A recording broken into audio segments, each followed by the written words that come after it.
Hello and welcome to this week's agenda. This week I have with me Rodger Baker, and we're here to discuss the foreign policy debate in the U.S. presidential election.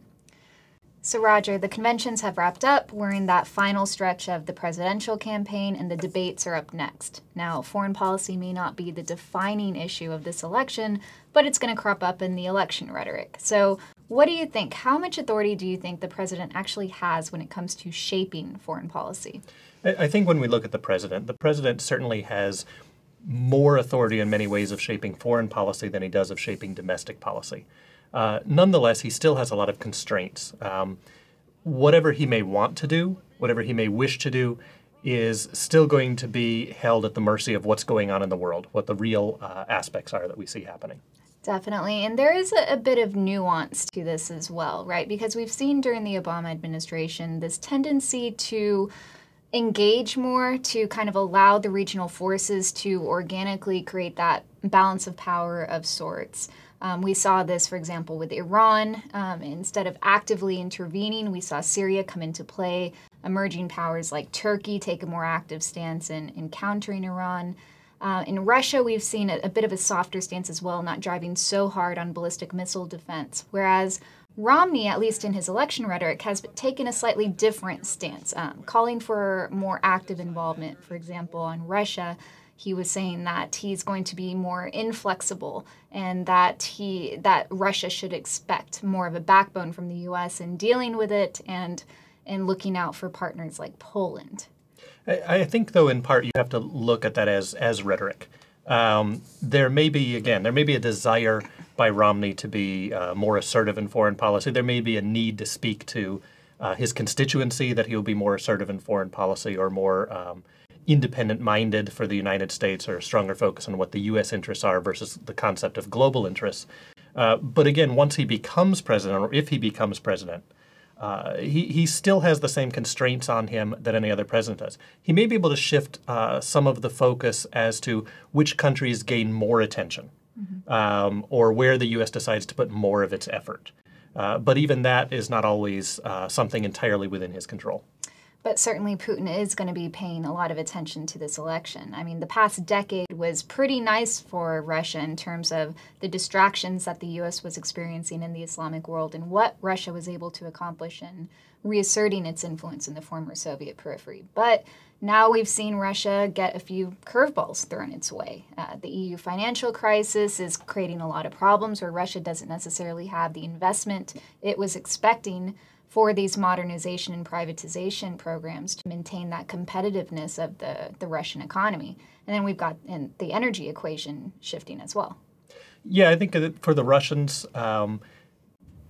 their problems are going to be starting to compound. On energy, for example, as the United States increases shale gas production, the Russians are looking at that and seeing a potential competitor shaping up in the European markets.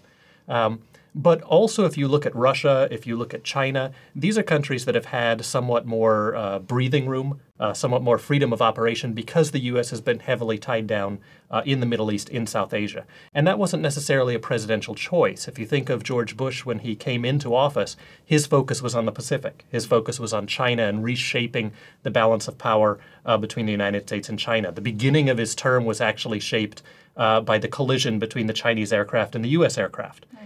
But then it was quickly distracted by the events of 9/11 and then by the follow-on U.S. actions.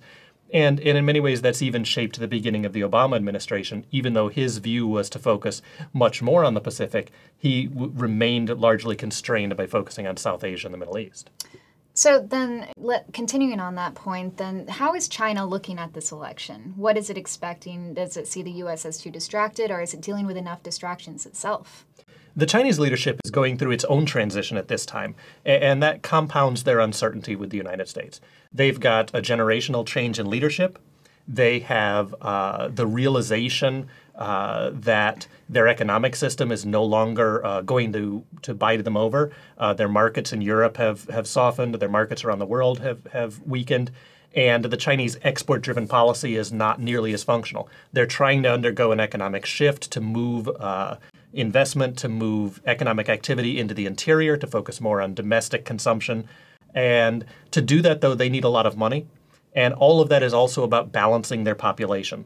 and balancing social stability. And so as they watch the United States, they've seen this pivot to Asia as what they see as an attempt to strangle China or to surround, to constrain China's options for economic activity, which then limits their capabilities at home. And they're very nervous about that. They are looking to see if the president, whoever is elected, increases or decreases that focus on the Asian relationships.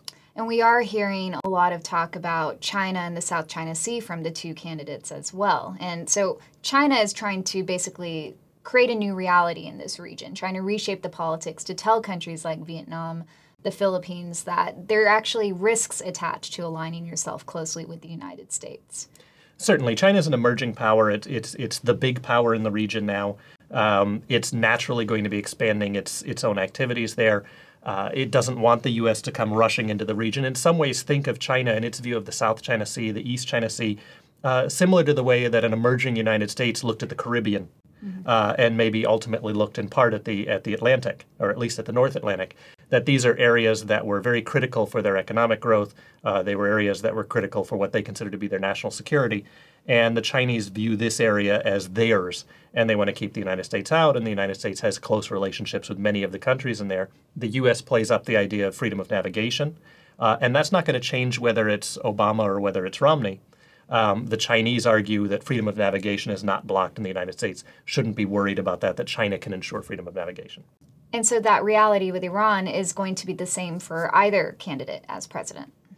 Yeah, and I think if we look broader at the United States, in many ways, if you look over the long term for the U.S., there's really a common policy. The U.S. operates on a balance of power type of foreign policy around the world, and that is that the U.S. would rather see the local powers keep themselves in check. Does not necessarily want to intervene or does not want to intervene quickly if it doesn't feel that it has to do so in many cases. And so in that long term, I think that that's the general pattern that we see, whether it's a Republican, whether it's a Democrat for decades and decades. The shorter the time frame that we go in, the more that the individual president, I think, has some room to prioritize issues. So long as there's not a crisis, which will instantly draw the government into focusing just on that. But even as we've noted, within those prioritizations, in the end, there's going to be only a limited number of options that they have that they're able to focus, and in particular, that they're going to be able to realize. Well, thank you very much for that perspective, Rodger, and thank you for joining us for this week's agenda.